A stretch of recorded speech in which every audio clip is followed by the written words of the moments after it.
Calls for a royal commission into the banking sector. Labor has now supported calls for a royal commission, detailed some terms of reference it would like to pursue and says it will if it wins the election.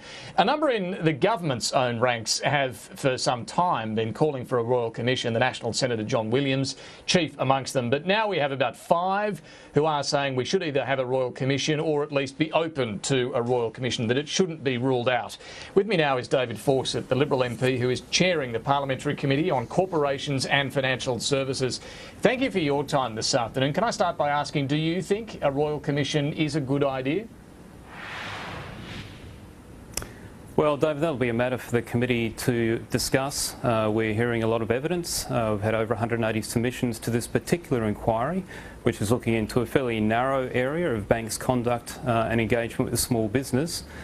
Depending on the deliberations that we have, we'll come to a decision. A number of your fellow members, John Williams amongst them, have, of course, called for a royal commission already. Can you tell me, from what you've heard so far in your inquiry, is there a widespread problem that's not currently being tackled by the corporate regulators? Look, I think it's fair to say that John's been a great advocate for many years for people who've had challenges with the banking sector. What we've seen to date, we've had a number of submissions, some very harrowing from individuals, the impact on them, their families and the communities. We are seeing a lot of behaviour that is perhaps not described as illegal, but unethical. But as the banks put forward, these constitute a minority of consumers. There are many people who have quite healthy and positive interactions with the banks, so we have to keep that in balance. The other thing we have to keep in balance, David, is the fact that things like the Murray inquiry had some very specific areas looking at consumer outcomes, making sure that there was fair dealing between the banks and consumers, and extending that to small business. So recommendation 34 looked specifically at contract provisions and making sure that those terms were fair, and also went to the issue of regulators. Murray talked quite a bit about ASIC, the corporate regulator that my committee oversees, and you'd have seen in the government response that they are looking to provide the legislation and the resources that ASIC needs in order to get on and do its job. Well, just on that, because in the first Abbott government budget in 2014, ASIC had its funding cut by $120 million. There was then another $46 million in efficiency dividends taken out. ASIC complained at the time it wouldn't be able to, it would reduce its ability to do its job. Do you think, at the very least, that funding should be restored? Well, we've had some detailed discussions with ASIC in the committee. We've also, you've seen the capability review of the financial regulators, both APRA and ASIC, and discussion around an industry funding model for ASIC. So there's a deal of discussion underway to look at exactly what sort of funding model ASIC needs, and particularly they've also looked at the penalty regime and how some of those, for example, could actually be directly tied back to misconduct by financial institutions.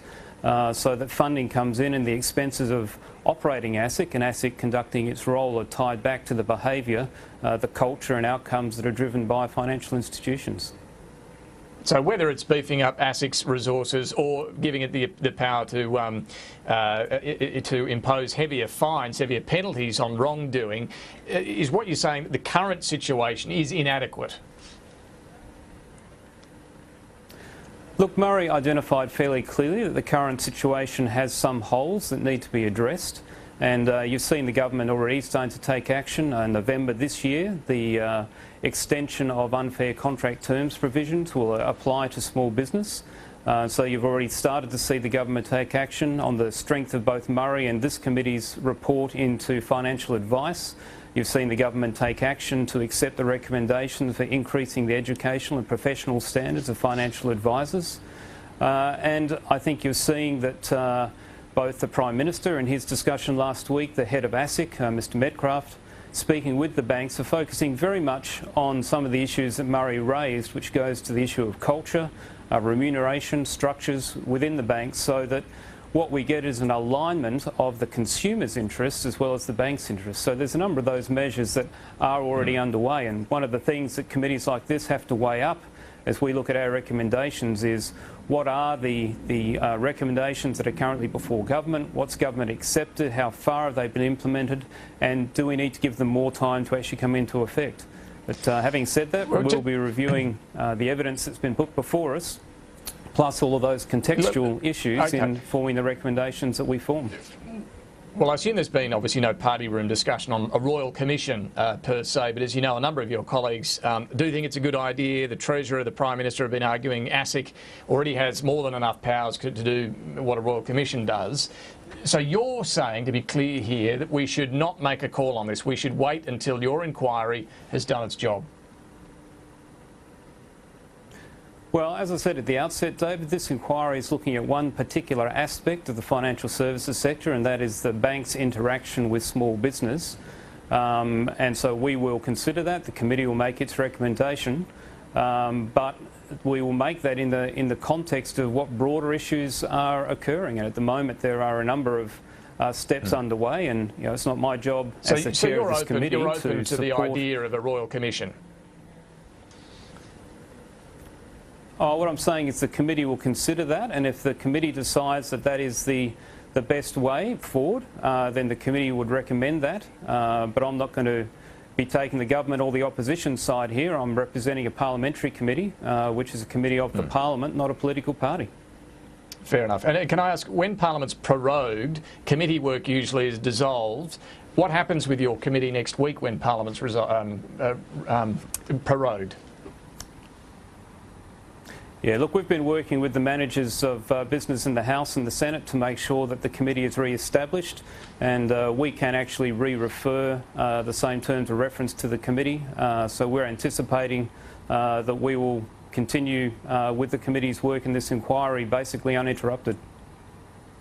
All right. David Fawcett, Liberal MP and Chair of the Parliamentary Committee on Corporations and Financial Services. Thanks very much for joining us this afternoon. We will take a quick break and then back with our panel, Nikki Satter and Kerry-Ann Walsh. Stay with us.